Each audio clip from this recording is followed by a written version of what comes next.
Cindy, I'll look to you for when we're ready. Mr. Mayor, I think you could go ahead and call the meeting to order. Very good, I will do so.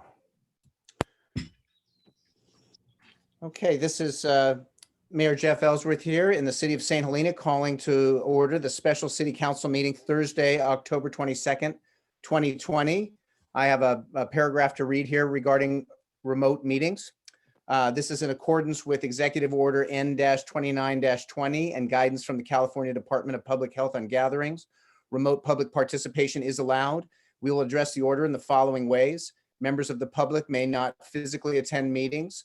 The city council meeting will be live streamed on Comcast Channel 28 and on the city's website, barring technical difficulties. Those members of the public wishing to participate must do so remotely via Zoom electronic meetings in the following ways: by either logging onto the Zoom link located on the meeting agenda. Please download the app to your computer or mobile device and enter the meeting ID, or by calling a listed number and enter the meeting ID.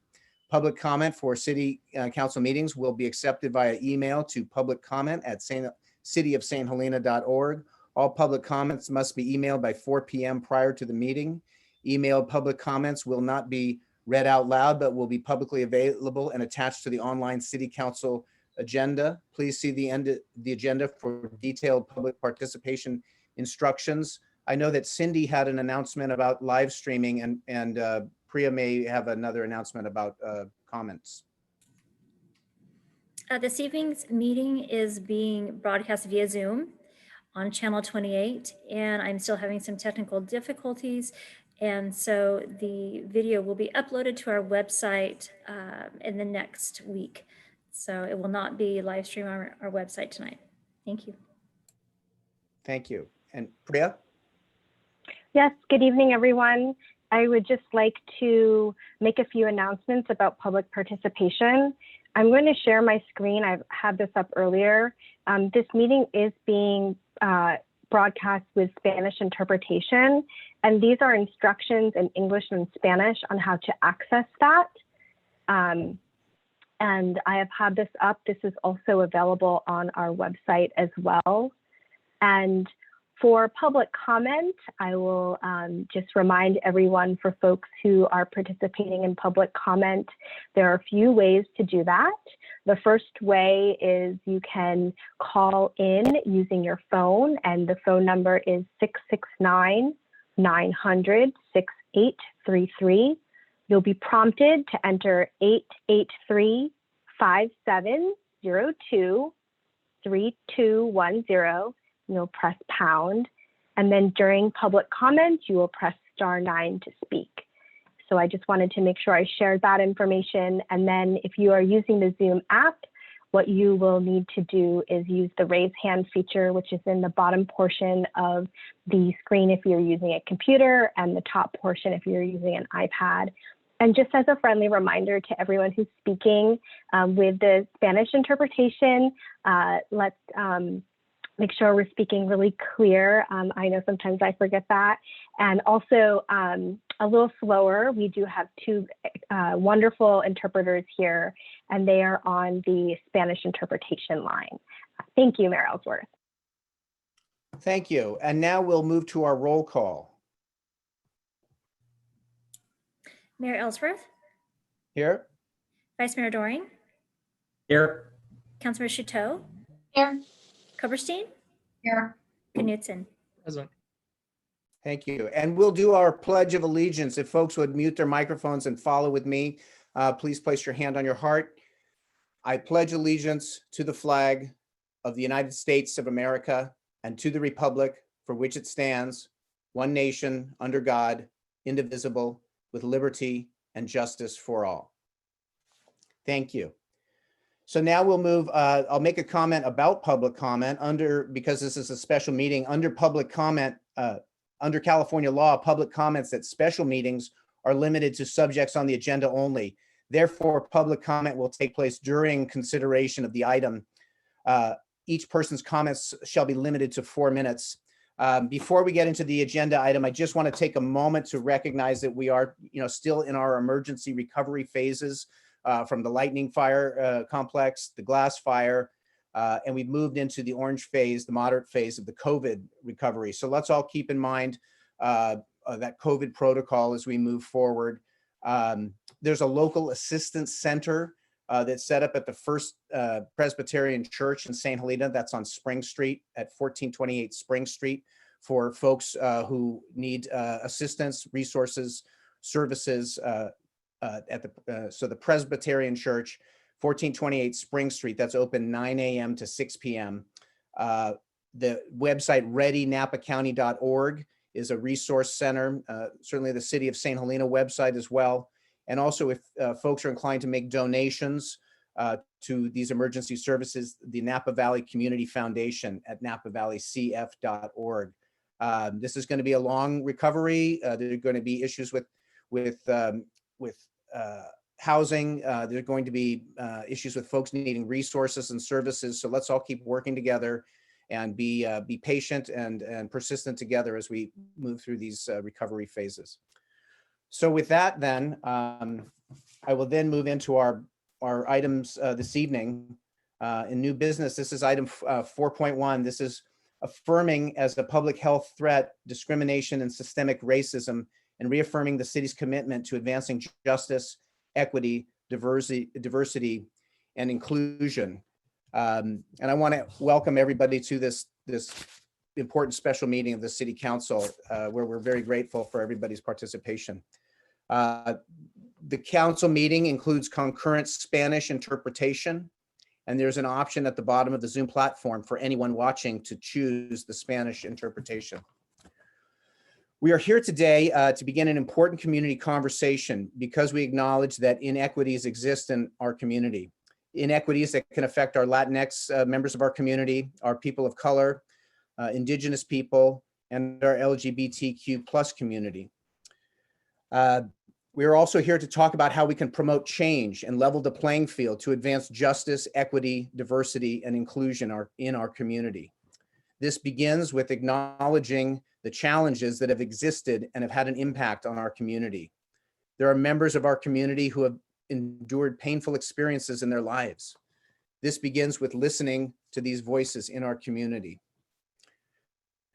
At this time, I'd like to invite our Vice Mayor and fellow council members to speak if they have any introductory comments. So I'm going to hand this to Vice Mayor Doring if he has some introductory comments. Thank you, Mayor Jeff. You know, I find this meeting to be one of the most difficult meetings that I've ever been a part of. I don't know if I have the capability or the voice to express what needs to be expressed.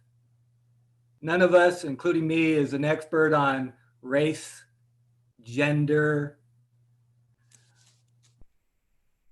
or discrimination, or any of the things that are the subject of this topic.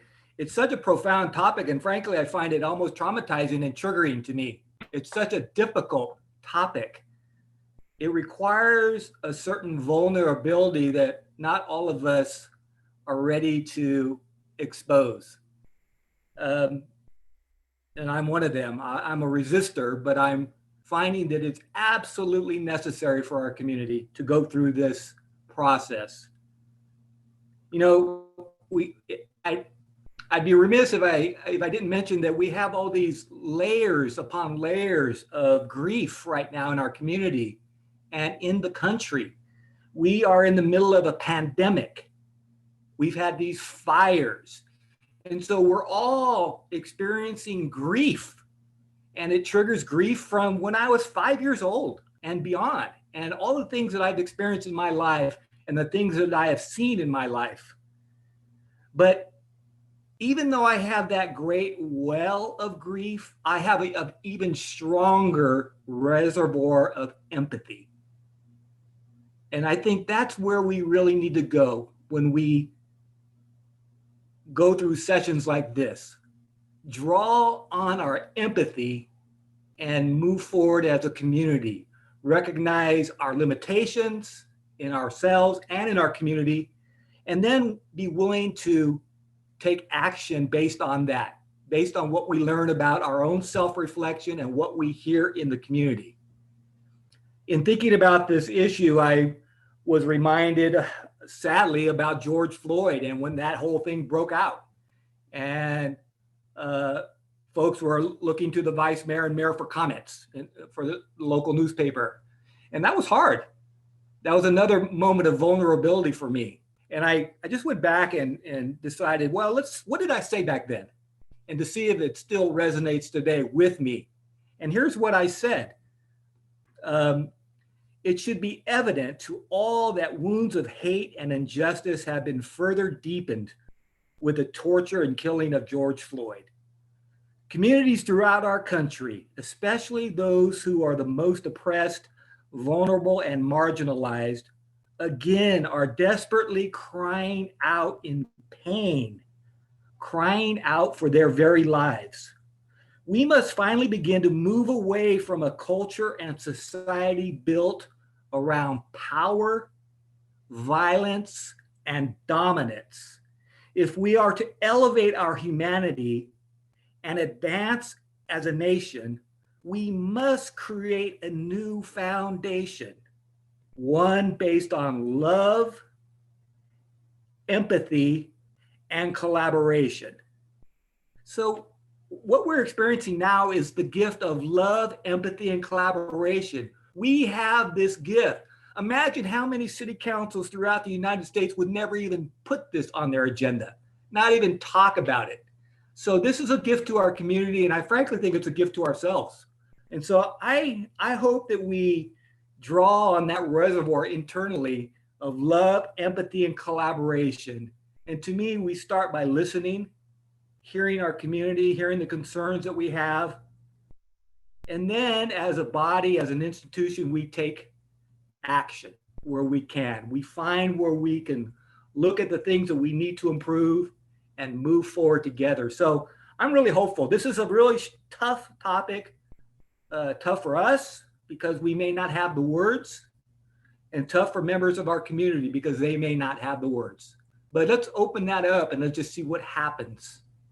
Let's see what happens because I think I'm very hopeful for our community, and I'm very hopeful for our world, but it starts with us and it starts right now. Thank you. Thank you, Vice Mayor Paul. Ms. Chateau, I see your hand. Thank you. Vice Mayor, those comments were so great. I'm so glad, and it made me feel so grateful that I know all of us are committed to this topic, and it is hard, and it should be hard, and it's uncomfortable, and we're all willing to have it. And I was so inspired by those words of love, empathy, and collaboration. And I just want to say yes, yes, yes, and more. I first just want to thank the staff's work on this, Priya. Your staff report was so fantastic. I was so excited to read every word of it. I was just so grateful. And I know when I look at this council, I'm just proud because I feel like this is an issue that we all want to make a difference on. And we've had all of this great community engagement around it and public comment. I wanted to acknowledge Lester Hardy. He had written a letter to the editor about it and asked our council to take some of the tangible actions that we see in this staff report. That list that's in there really presents a thoughtful and practical approach and shows that we are serious about making that change that Vice Mayor Doreen brought up. We're serious about making real change in St. Helena to advance justice and equity, diversity, and inclusion. And to do that, we have to have the uncomfortable conversations and go through this process. And I just couldn't be more grateful that we are, and we're taking this on together. So thank you. Thank you. Are there any other council comments? Ms. Koberstein? It's hard to add what's already been said, but my hope is that we do listen and that we actually hear a lot, that there is a lot of input from the community so that we can learn, and then that we don't drop the ball, that we keep at this on a regular pace. So this is not a one-time listening session that's not followed up by constructive action. So I'm looking forward to the evening. Thank you. Mr. Knudsen? Hey, thanks. Yeah, I appreciate everything that's been said so far, and also the staff report and the excellent work that's been done in preparation for this meeting. I just want to say there was also a candidate forum last night, which many of us participated in, and from what I could tell from looking at the Zoom, the Zoom attendees, there were also folks here that may not be running for office that also attended, and thank you very much for that. But I did type out some notes last night, and the really one thing I want to focus on, I loved Paul's message, and I loved your thinking about the effort involved. Mary, I liked your focus on taking actual action, and Mayor, thank you, Mayor Ellsworth, thank you for setting the table here so well. I think, to me, we have to actively look for opportunities to correct current and historical injustices based on race and other characteristics. And I will stand foursquare with all of you in that endeavor. Thanks. Thank you. Thank you, Council. This means a tremendous amount that we're all, excuse me, here and focused. I want to thank the community and the staff. We're here to really listen tonight and then move towards action steps together after we hear, after we take in where we need to really be moving. So I'm gonna now pass this to our city manager, who's going to begin walking us through the process, where we will then move towards listening to the community as well. So Mr. City Manager, Mr. Prestwich. Thank you, Mayor Ellsworth. I want to acknowledge your help and thank you for your contributions in working with our staff to prepare for tonight. I also want to acknowledge Vice Mayor Doring for his dedication and assistance in preparing for tonight. We worked with each of you to review this approach, a draft framework that we're sharing with you tonight. And I also want to take an opportunity to thank Priya Nixon, our assistant to the city manager, for her tremendous work. She's been critical to the timing and the delivery of tonight's meeting. So thank you, Priya, as well. We recognized that listening was a critical first step. And of course, that begins tonight. And we also recognize that it would be critical, as Vice Mayor Doring mentioned, for us to work with trained professionals for a conversation that should happen, and a good one, but obviously one that can be very difficult. And at this time, I want to invite Priya Nixon to walk us through the draft framework and also introduce us to a firm that we're excited about working with. So Priya, I'll turn it over to you. Thank you so much, Mark. And thank you, Mayor and City Council, for being here tonight and for your leadership. Mark, I'd also like to thank you for your leadership as well and your ability to empower us. This has just been such a wonderful journey so far, and I look forward to our future. And I really appreciate what I'm hearing in regards to listening. And as Mark mentioned, we can't do this alone. And we have identified a top-notch firm that focuses on diversity, equity, and inclusion. And I'm very proud and pleased to introduce one of the co-founders, Tyrone Botello, to just give a brief introduction of himself and the firm. So Tyrone, welcome. Thank you so much, Priya. Hello, everybody. My name is Tyrone Botello, and I'm the co-founder of Circle Up Education. We're an Oakland-based social enterprise, and we work with cities like yours and school districts, universities, and organizations across the Bay Area. And we support with the process of really looking at diversity, equity, inclusion, conflict resolution, and also really looking at ways that we can bring communities together and strengthen bonds between people within communities. I just have to say I'm so happy and so impressed with the direction that you all are moving in, really taking the time to not only acknowledge the deep systemic and harm that's been caused based on racism, but also really trying to take the steps to look at how we can restore and heal some of the past trauma and wounds that have occurred in your community, as well as being able to look at and really assess the privilege and power that a city has in order to prevent and address issues that can show up in the future. It takes a lot of courage, and it takes a lot of self-reflection and really looking at all of the different dynamics that occur around racism and inequities that exist in the community. And I think that it is, throughout this journey, I'm really looking forward to partnering not only with you all on City Council and the mayor, vice mayor, and the city manager, but also with the community, and being able to support with the process of holding space for you all to talk and reflect, and also going through the strategizing process to explore different ways to help move forward, to look at policies, practices, to really try to take the feedback from the community and look at how we can put those systems or practices or approaches in place to help move forward.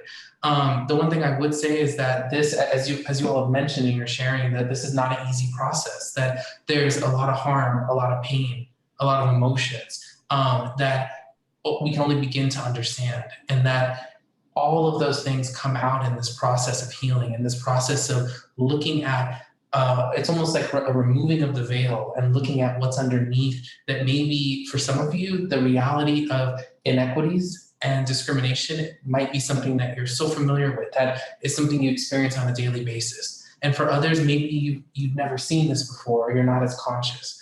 And so this process of learning and growing and really looking at and identifying these wounds is going to definitely, there's going to be ups and downs, but I think that having the courage to go on this journey is what's important. So I really look forward to learning more about your community and to continue to support you all in this process as we move forward. Thank you. Thank you for being here. Thank you for having us. Thank you. Thank you so much, Tyrone. And I know that you're a very busy man tonight, so we appreciate the time that you took to come here and to talk to us. And we look forward to seeing you in the future. So thank you for your comments tonight. Great. Thanks for having me, everybody. What I'd like to do next is talk a little bit about the draft action framework that we've put together, which has been outlined in the staff report.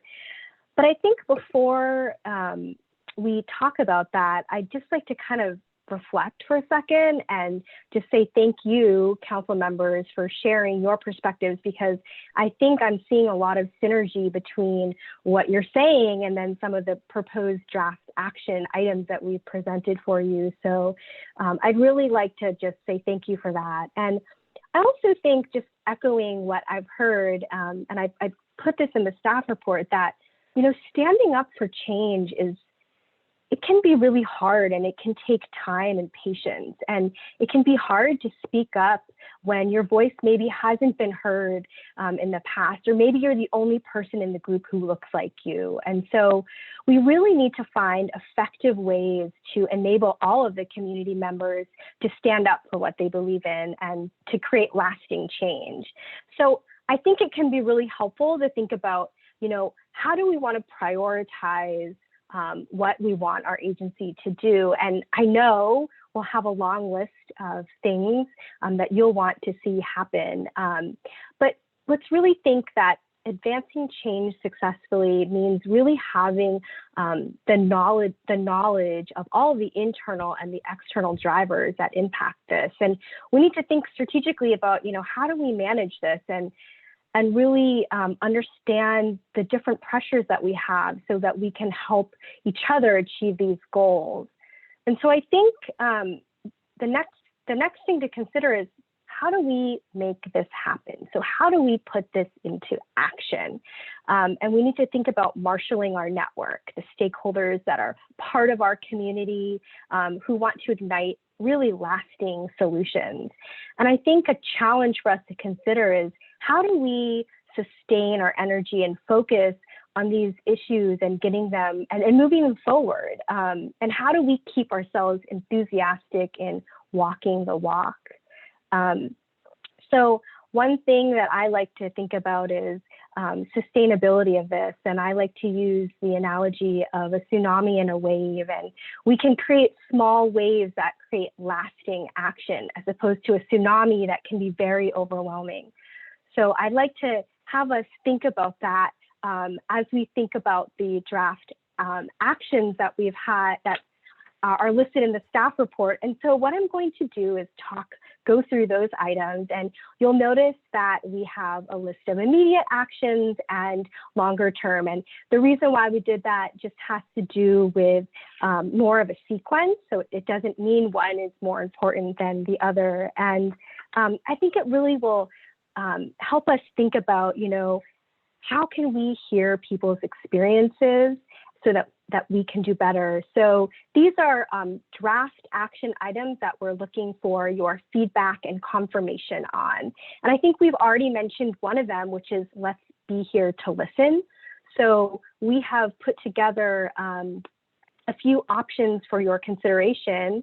One of them is to convene smaller group in person, obviously socially distant sessions with facilitation, just to hear from people. These are tough conversations, and we feel that the option to have small in-person sessions would be a great catalyst to what we are calling our digital community roundtable, and we anticipate that date to be December 3rd, and that will be facilitated with Circle Up, who you just heard from. And that's another opportunity really to listen to the community, to have people share their experiences.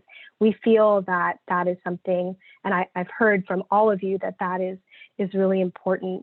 A few other items, and I just want to mention that the items that we're bringing forward to you for your consideration are woven through some of the really terrific public comment that we've received at other city council meetings. So I just want to say thank you for the people who helped us think about these. So one of the other immediate term items that we can do is language access. So as you know, this meeting is being broadcast with Spanish interpretation, and we are looking at having city council and planning commission meetings be available with Spanish translation. And so the next city council meeting will have the Spanish interpretation as well. And then, on that note, it's standardizing all city communication in Spanish translation is really important. And so that's another immediate action that we're bringing forward for consideration. And then on that, I think that it's important to think about, in general, how is the city positioning its outward-facing communications to the community, and looking at that with a diversity and equity lens. And so that would be, looking at how are we thinking about our job announcements, our media releases. I just talked about communications, and also on that note, acknowledging on our website and celebrating the Indigenous people that have lived in the area predating city incorporation. How can we make sure that that is included on our city website as part of our outward-facing communication? And then another item that we have is to consider commissioning a diversity and inclusion audit. And that would be really to review policies and create a citywide diversity and inclusion strategy.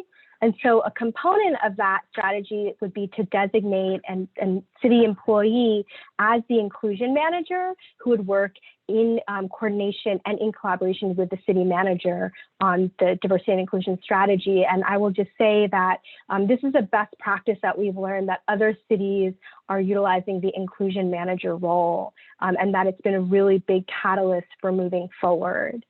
So those are some of the immediate term, but I'm hearing we want this to continue, right? So some longer term items that we have include really reviewing policies that other cities have adopted, which include increased representation on boards and commissions, and best practices in inclusive recruitment and onboarding for city employees.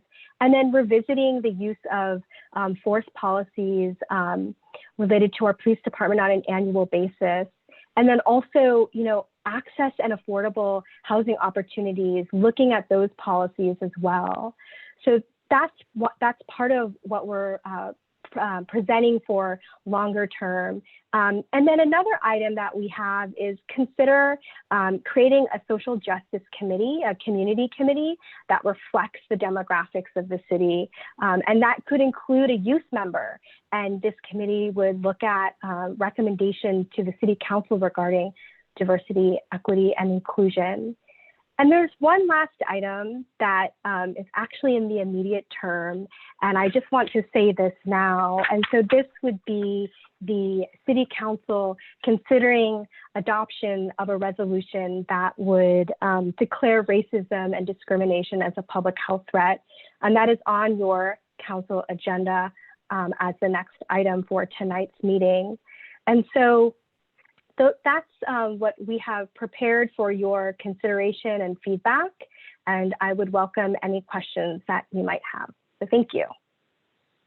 Thank you, Priya. Thank you for all the work on this. I'm going to ask the council if there are any questions or comments before we open up the public comment. Are there any at this point, any questions or comments from the council?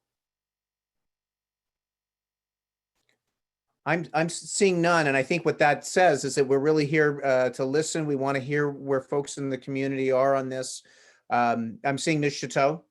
I just had one question. So when I look at this list, I want to say yes to it all. Do we have to choose? Is there budget associated with these choices? Do we know numbers on that? Since this is all new, is there any other information on like how much it would cost, or are we able tonight to give guidance on all of it? Mark, do you want to talk a little bit about the budget for that? I don't believe we have numbers for a diversity and inclusion audit, but typically there would be a range of, depending on how comprehensive certain consultant work is done. But I think it's fair to say that we can accommodate this within the city's annual budget. It would be one of many different types of contracts that we would have in a given year. So I don't think any council member should have concern about the city's ability to fund a diversity audit. Thank you. Thank Dave. Yeah, one thing, and maybe I just need to read this more closely. And I brought this up last night as well in our candidate forum, is that apparently many of our beautiful stone bridges that define our town were actually built using Chinese American labor. And that's my understanding. And I think that that should be incorporated as really part of the history and sort of the legacy of our town, because we essentially used cheap immigrant labor in order to create lasting pieces of public infrastructure that we continue to use today. Thanks. Thank you. So with that, I'm going to open it here to public comment. I want to support some of the comments Vice Mayor Doring made, that this is the beginning. This is a challenging conversation. This is the beginning. We're very much looking forward to hearing from the community with the idea that this is not a one-time event. This is the beginning of a long process of healing and looking for better ways forward. So thank you all for being here. And we will now move into our public comment and open the public comment. And Amalia, I believe this evening, is going to be managing our public comment.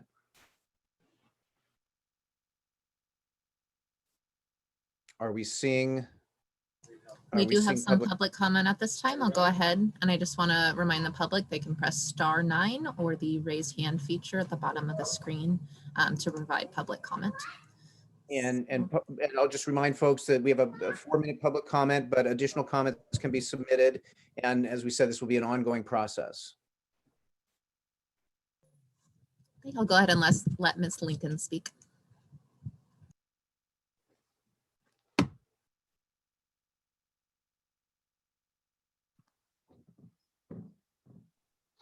My name is Beth Lincoln.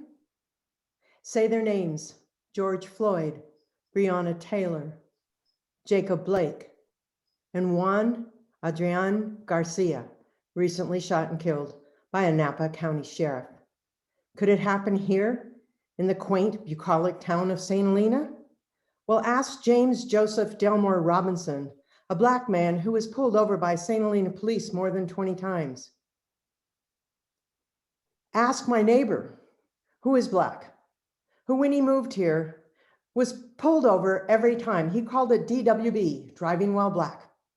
He said, every police officer in St. Helena now knows me because I've been pulled over so many times. Ask my son, Malcolm, who graduated from St. Helena High School here, who came back and is an 8th grade science teacher at RLS.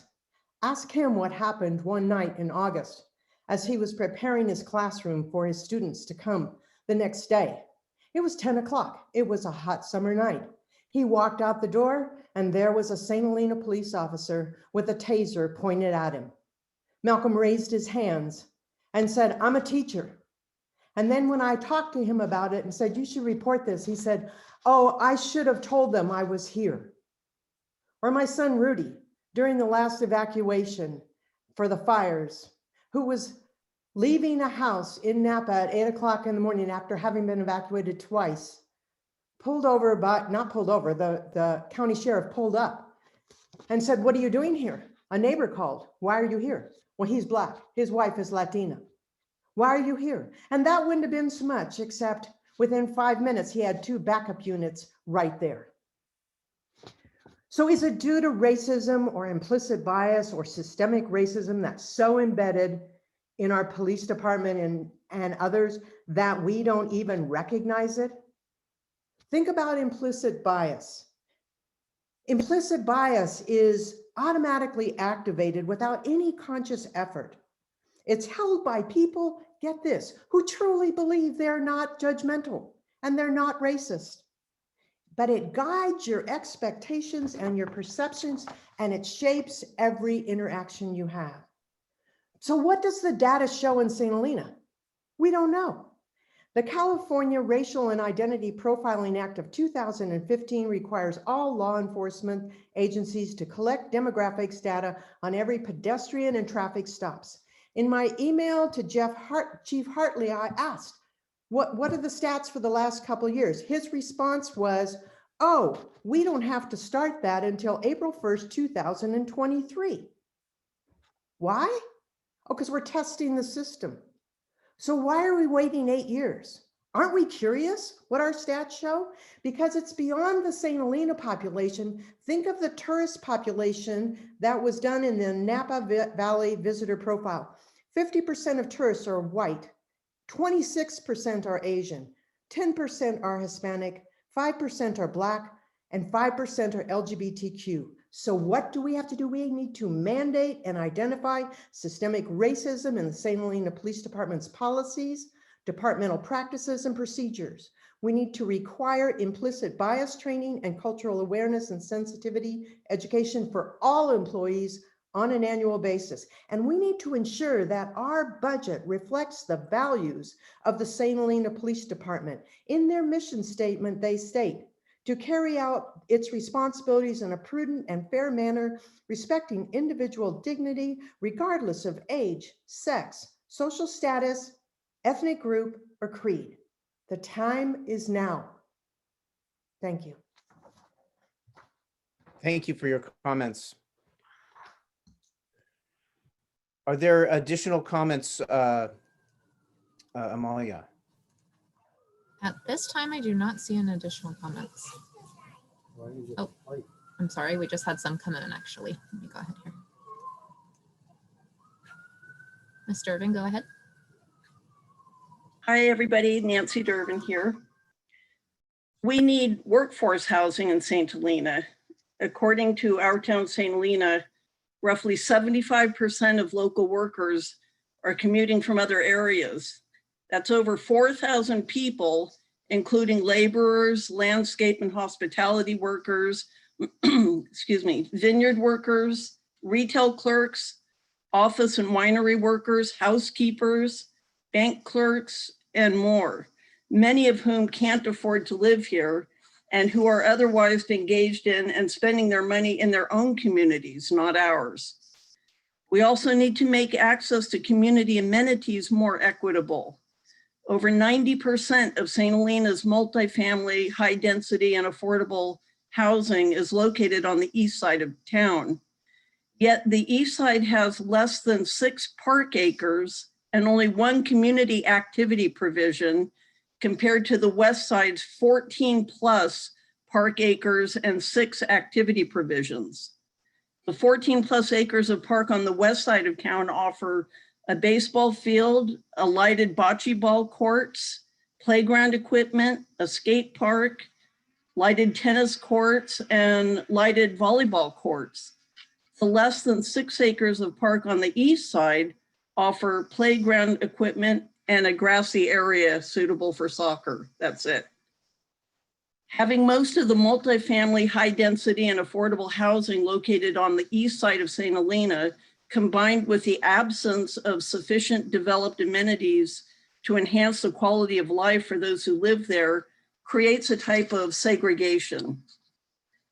Building workforce housing on some of the 5.6 acre Adams Street parcel on the east side of town, in addition to providing strong community-oriented uses, such as a community theater, gardens, play areas, a history museum, and inviting pedestrian access and circulation throughout the site, would help to address workforce housing needs and balance east-west quality of life opportunities, while reducing the sense of segregation that currently exists. To value the potential monetary benefits of a luxury hotel on Adams Street over the community benefits that could be realized with responsible development is an elitist approach that does not reflect the values or ethics of a town that says it wants to be a more diverse, equitable, and inclusive place for people to live, work, and play. Furthermore, with water becoming scarcer all the time, we need to be extremely cautious about any future development and make sure we always put the needs of our entire community, including the middle class, first. In the way of a first step toward needed change, I urge you to adopt the resolution before you tonight, affirming that discrimination and systemic racism constitute a public health crisis, causing disparities in mental well-being, language, access, housing, economic development, health, criminal justice experience, and reaffirming its commitment to advancing justice, equity, diversity, and inclusion in the city. Then let's dig in and really do something about it together. Thank you. Thank you for your comments. We do have some additional comments. Thank you.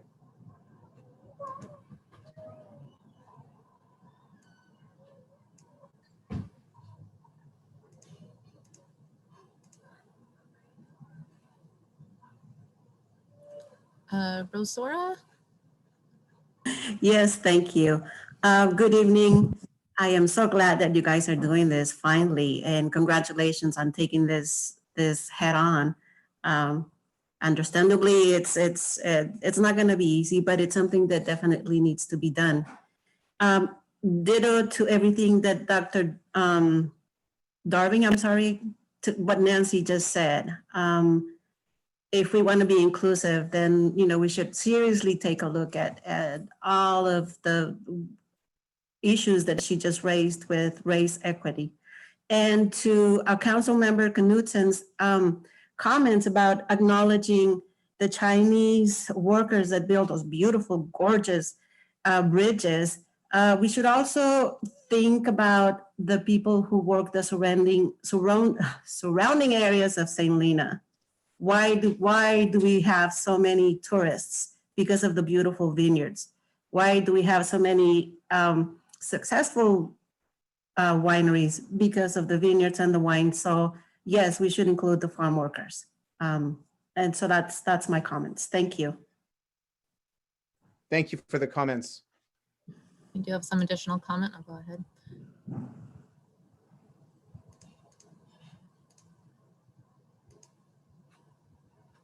Norma, go ahead.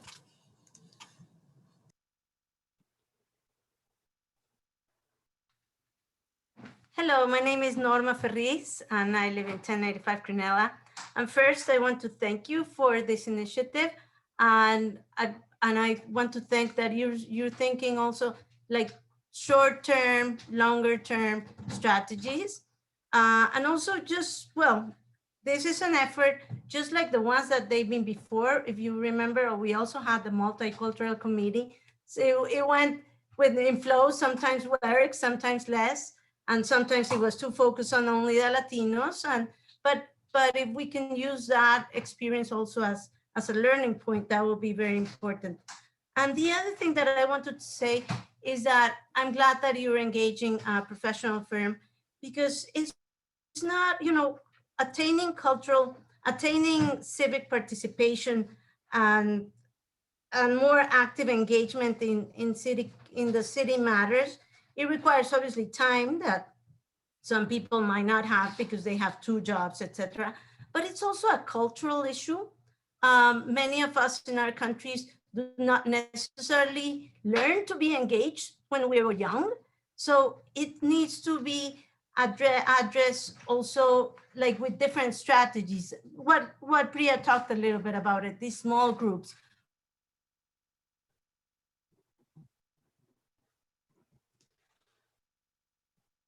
Norma, did we lose? Sorry? Hope we lost you for a moment. We lost you for a moment. Sorry. So just like, remember, just like we have different learning styles, it's also important to engage people in different ways. And the other thing is right now we have all these first generation or Latino kids that were born here with Latino parents, and they are learning in school how to get engaged. Bring those kids out and do practices with the government. Do whatever they're doing in the school, make it more visible within the city, because they are the future and they are a diverse population. And also, just the last point, it's make it obvious. Rosaura said something right now about the farm workers. We in the communications, in the outwards of the city, how we present the city, make it obvious that we are a diverse city. We are, even the percentages, and we are the diversity in age, in sexual orientation, in ethnicity. Make it obvious to the tourists so they don't just see all the white people in the wineries, and that's St. Helena. We need to tell the world that we are more than just one sector of the population. But so those are some recommendations and some thought. And again, thank you for what you're doing. Thank you for your comments tonight. We do have additional comment as well.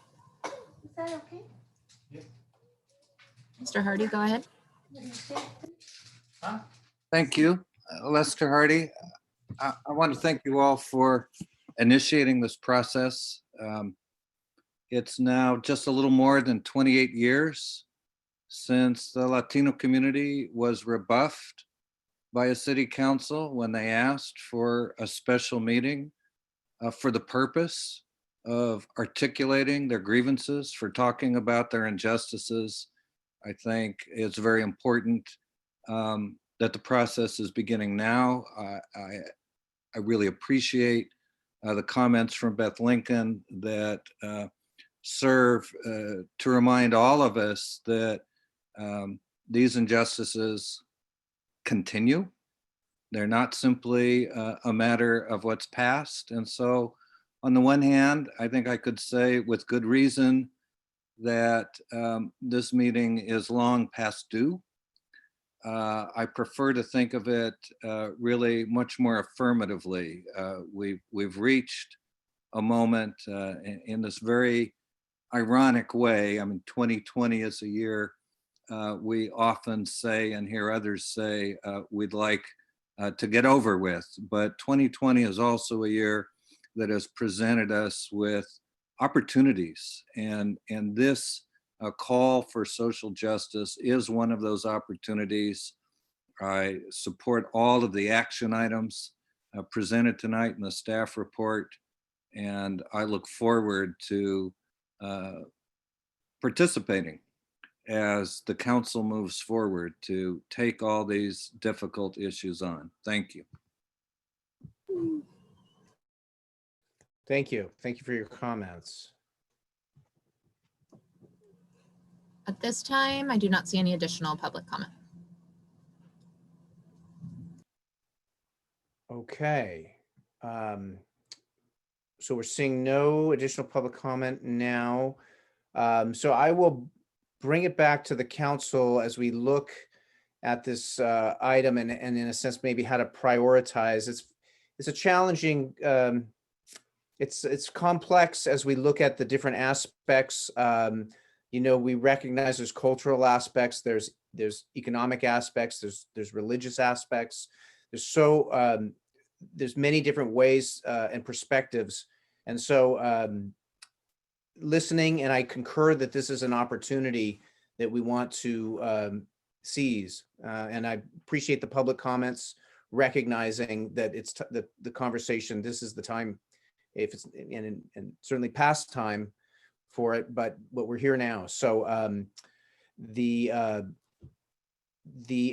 see if there are some council comments here that we can work forward with on this item in terms of how we prioritize some of these steps we might take. So is there any initial council comment here? Ms. Koverstein, Mary. Yeah, when Priya first mentioned the idea of the small in-person scenarios or sessions, it struck me that some people are more comfortable in that type of setting. And certainly Zoom is not the greatest way to really connect with people. And so Norma's comments, I think, really resonated with me about different engagement strategies. And I'm hoping that our consultant, who has a lot of experience in this, can also help us, because I think to really understand people, we have to be in the same physical space and have some interaction along those lines. So, thank you.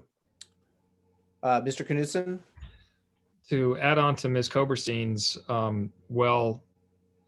reasoned thoughts, it reminds me of how Zoom is really both a incredible way for us to communicate, but also a barrier for so many. Just as I always felt like the lectern at the school district headquarters was also a barrier. We had, for example, Spanish-speaking folks come to our meetings to talk about the parking problems at Hunts Grove, but we didn't translate our thoughts back into Spanish. We forced them to have their translator come with them. So this is a good opportunity for us to figure out other modes to interact with our community that can reach folks that may not have the time, the inclination, or even just the comfort level to participate in our community. And that's what this is about, is really ensuring that we do have a community that is inclusive to all of us. Thanks.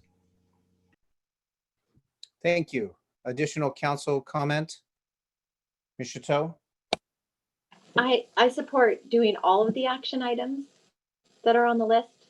I think that we are already making great changes tonight with having the translation and the language access. I can already see the difference in our emergency communication since we focused on this.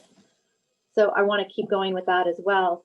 I also, Beth's comments go straight to the heart, because it brings up the bias that is still out there that we all are not aware of. I know I do things that I'm not aware of because of my privilege. So it's also really important to me when I see there that we would review all of our policies and look specifically for that bias. And then I think also training was in there. Just knowing that that is such an important piece of it. So the main message is I want to do it all. Thank you. Mr. Vice Mayor, are there any comments at this point?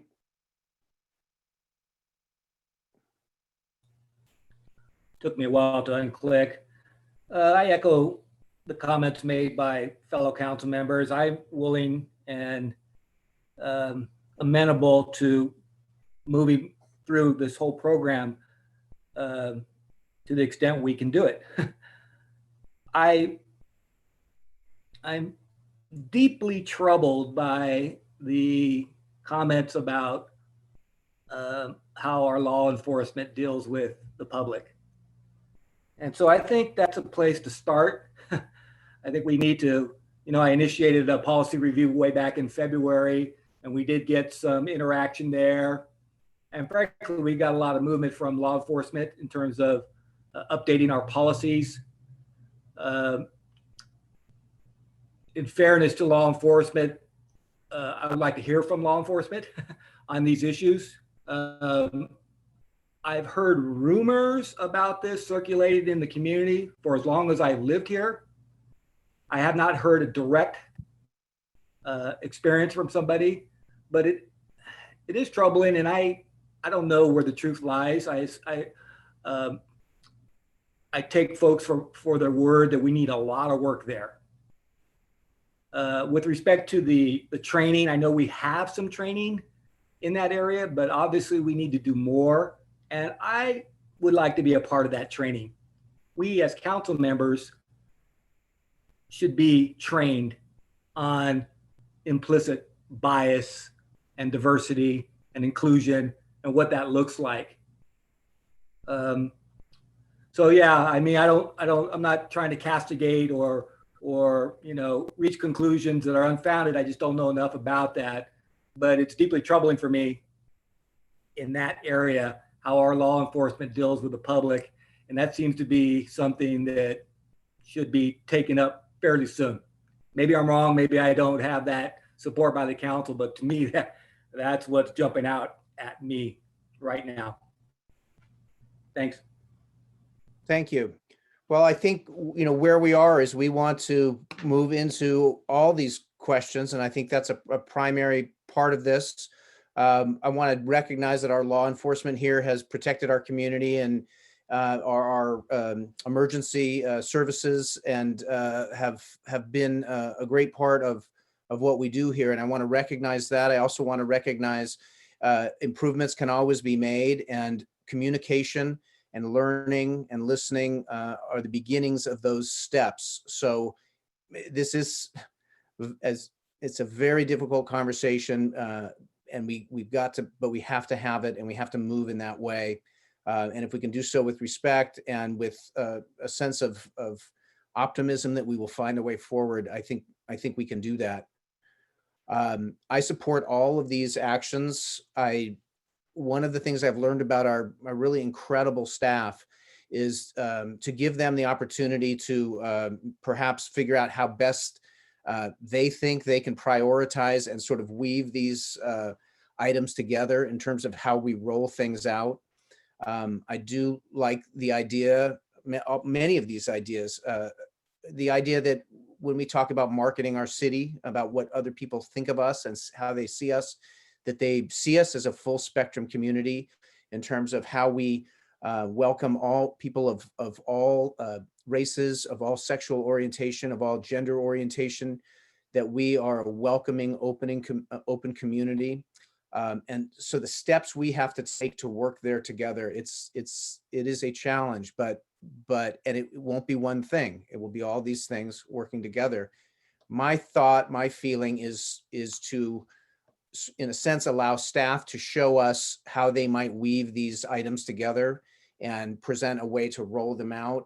Also, of course, looking at budget, what does the budget look like? And how can we prioritize funding to make sure that we can bring this to fruition? That's my thought, to move forward on all of these items, to have staff, in a sense, show us how they think they might stagger them or weave them into a presentation that can come forward, and then also show us where the funding is to make this happen. Mr. City Manager, does that sound like a way to begin? Yes, and the public comments have been very helpful as well. And as members of the council have pointed out, there are opportunities to weave those comments and feedback into some of our next steps. One of the critical, important next steps is the December 3rd meeting at 6 p.m. that we've referenced. We're holding time on all of your calendars and plan to do additional outreach within the community. There's an anticipation that we would precede that with outreach over the next several weeks. We're really looking at the week of November 16th, probably, for some of those conversations that would be taking place outdoor, hopefully with diverse groups of our community, diverse members of our community, diverse in many different ways. And we would be able to take that information, distill it down, and share also feedback received there at the meeting of December 3rd. And in terms of diversity and inclusion audit, we can develop a scope of work that I think we'll want to review with the City Council before it goes live on the street for companies to work with us.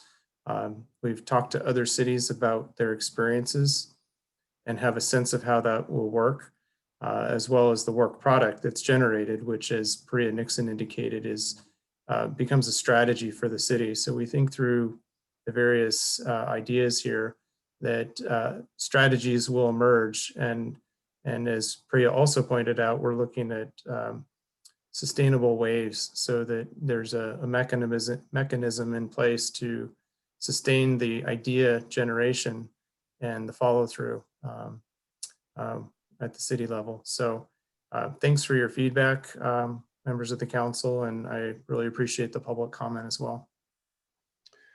So we'll move, one of the things I want to mention, we'll talk about this a little more in the next item, but it's the systemic aspects of what we're looking at, that it's not just how we look at things personally, but how our systems, how our institutions perhaps are perpetuating these biases. And so looking too at our partnerships, there's an economic aspect of this, our business partners in our community, making sure we're all in a dialogue together, looking at our business models, looking at our government, our nonprofit models, how we're all, in a sense, having the open conversation to address this systemically, as well as individually and personally. So we'll get into that a little bit more in the next item. But do you feel that you have direction on this first item to go forward? I do, thank you. Okay, very good. So with that, this is the recommendation is providing a direction. So if there's no further comment on this, we'll now move to item number. May I just follow up on your last comment? I do think that it's important to really get to the heart of that. This notion of structural racism and systemic racism. First of all, I think we all have to do some self-reflection. But even if we came to the conclusion after our self-reflection that, we're not biased or we're not racist, we have all benefited from racism. We have all reaped the rewards of racism.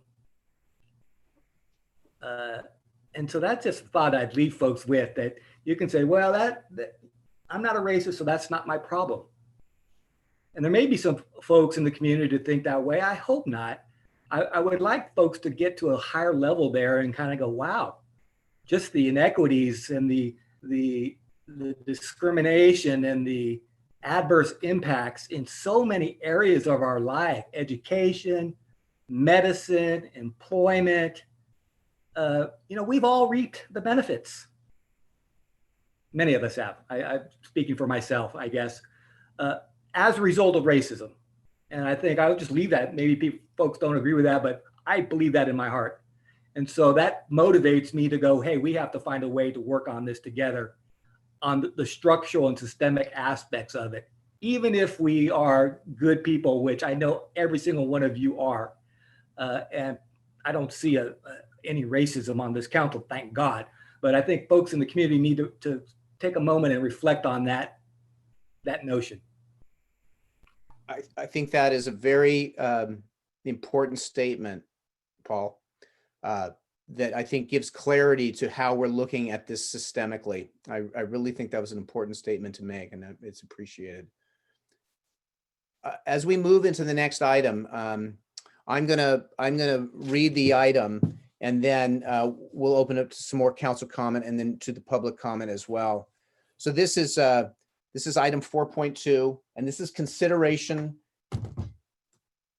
and proposed approval of a resolution of the City Council of the City of St. Helena, State of California, affirming that discrimination and systemic racism constitute a public health crisis, causing disparities in mental well-being, language access, housing, economic development, health, and criminal justice experience, and reaffirming its commitment to advancing justice, equity, diversity, and inclusion in the city. And I'm going to pass this to Priya Nixon. I think, these are two fairly complex concepts, systemic racism, systemic bias, and also as it applies to a health crisis.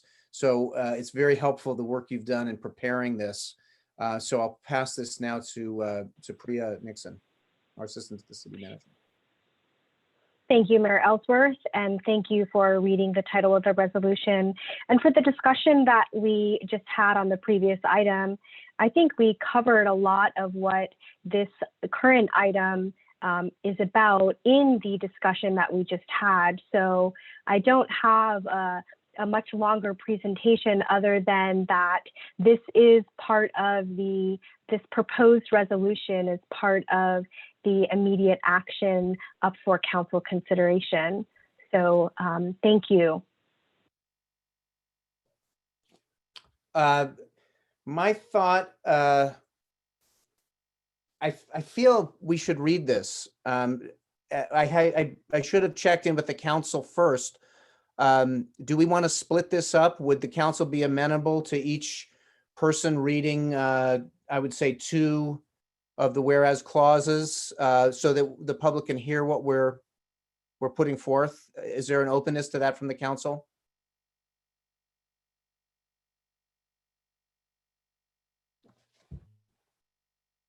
I'm not seeing a willingness from the council on that. I see that Mr. Presswitch. Mayor, you're going to want to open the public comment before consideration of the resolution. Oh, okay. Very good. Thank you. So what I'll do now then, is there any initial council comment or question? Seeing none, I will move it now to public comment. Okay, we will give it just a moment. We do have public comment.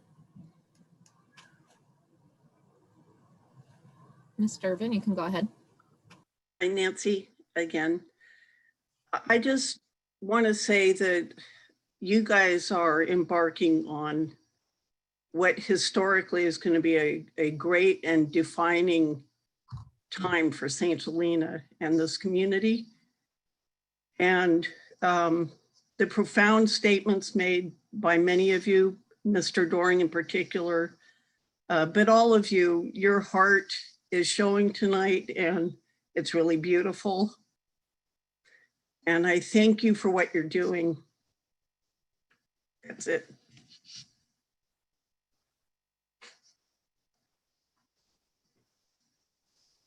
This time I'm not seeing any additional comment.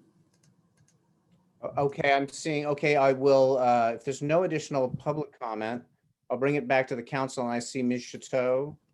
Yes, thank you.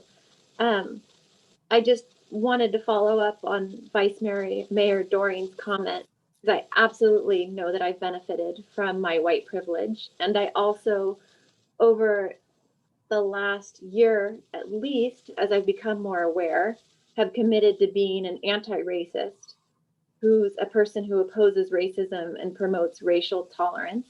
And this resolution gives us a great opportunity to do that tonight.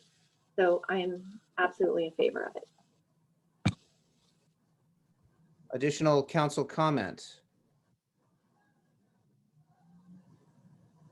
I would just add that this is a work in progress. This is a beautiful statement of our commitment.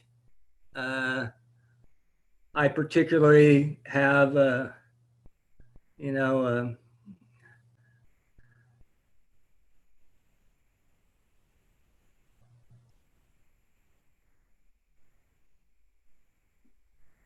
I'll just leave it there. This is very meaningful for me. Additional council comment?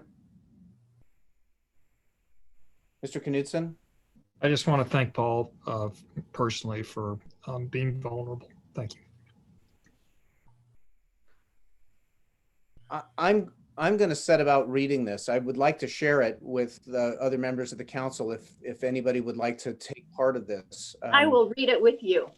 Okay, so I will do two of the whereas clauses, and then if you will take the next two, and then if somebody else wants to, does that sound like a process? Got it.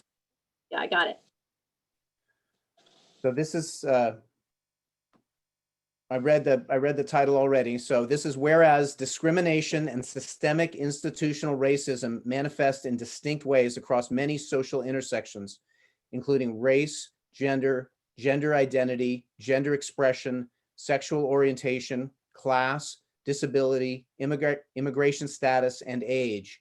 And whereas discrimination and systemic institutional racism unfairly disadvantaged specific individuals and communities, while unfairly creating advantages for other individuals and communities, and sap the strength of the whole society through the waste of human resources at a time when our collective prosperity depends on the equitable access to opportunity for every resident, regardless of background. And whereas communities in the Napa Valley, Northern California, and nationwide continue to express their pain and anger and continue to call for action over the senseless and violent deaths of Ahmaud Arbery, Breonna Taylor, and George Floyd, among others, as well as our society's systematic injustice that has led to these deaths and of too many more people of color.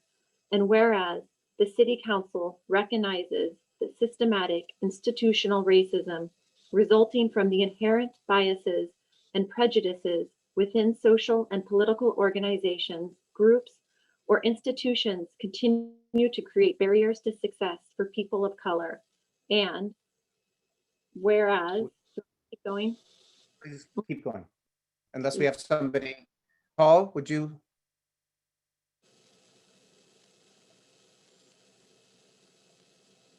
Microphone, Paul. Microphone. Okay. And whereas the City Council recognizes the systemic institutional racism resulting from the inherent biases and prejudices within social and political organizations, groups, or institutions, continue to create barriers to success for people of color.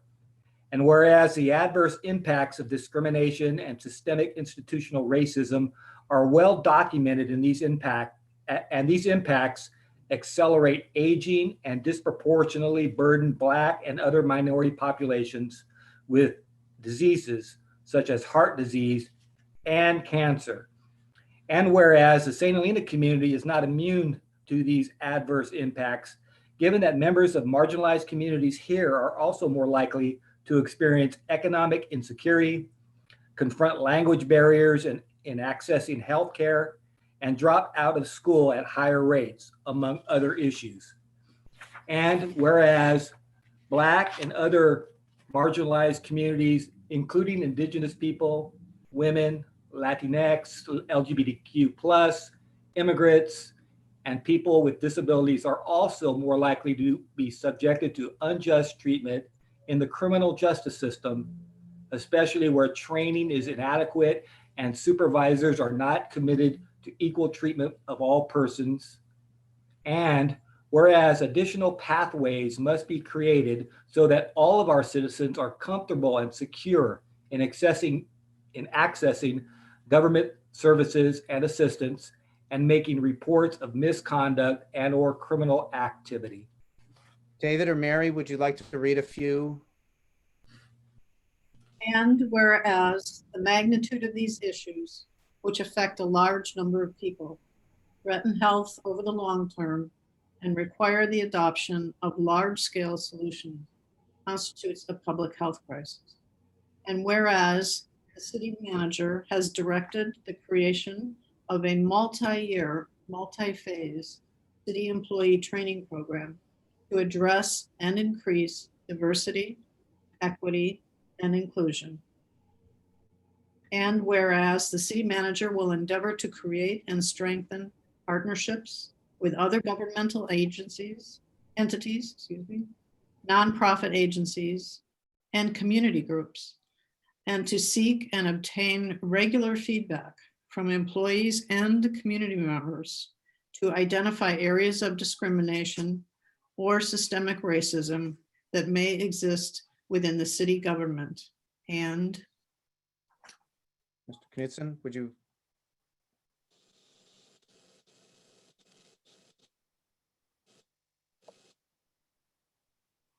Mr. Mayor, do you mind taking it home, please? Yes. Yes. Whereas the city of St. Helena will view all future policy decisions with an equity lens to ensure marginalized communities, including Black, Latinx, women, LGBTQ+, Indigenous people, and other populations, and potential impacts to them are considered. And whereas the City Council seeks to affirm its commitment to serving all members of the community and helping to erase barriers to quality education, healthcare, safe housing, and employment opportunities to allow for a healthy and successful life for each citizen. And whereas the City Council has considered all information related to this matter as presented at the public meetings of the City Council identified herein, including any supporting reports by city staff and any information provided during public meetings. Resolution, the City Council of the City of St. Helena hereby resolves as follows. 1, the City Council hereby finds that the facts set forth in the recitals to this resolution establish the factual basis for the City Council's adoption of this resolution. 2, the city manager is hereby directed to seek and obtain on a regular basis input from the public to identify potential areas of discrimination or systemic racism that may exist within the city government, focusing on city employment, training and development, and housing programs. The city manager will obtain guidance on the resolution of such issues, present council with future action recommendations, and work to strengthen and establish partnerships with other community agencies to determine opportunities to make impactful use of city resources. This resolution, 3, this resolution shall take effect immediately upon its adoption. Thank you. Thank you for joining me. I will move approval of this resolution. I'll second.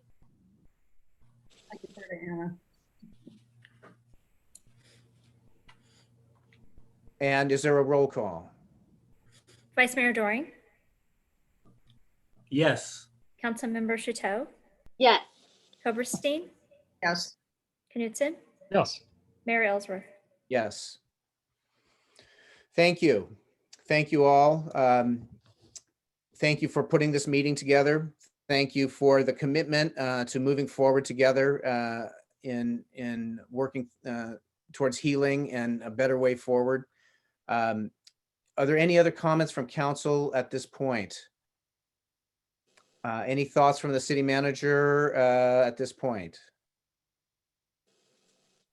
Well, I want to thank the community for joining us, for being part of this effort. I want to thank the council. I want to thank the staff. And I see a hand up on, I'm going to open the public comment one more time, being this is a special meeting. So Amalia. Yes, I see some public comment. Go ahead, Ms. Lincoln. I just want to say thank you. You give me hope. Muchas gracias. Me das esperanza. Have a good evening. Thank you. I think on those words, we should adjourn the meeting, reflect on really good progress, and we'll reconvene as we go. So I thank you all very, very much. Be safe, be well. Thank you. bye.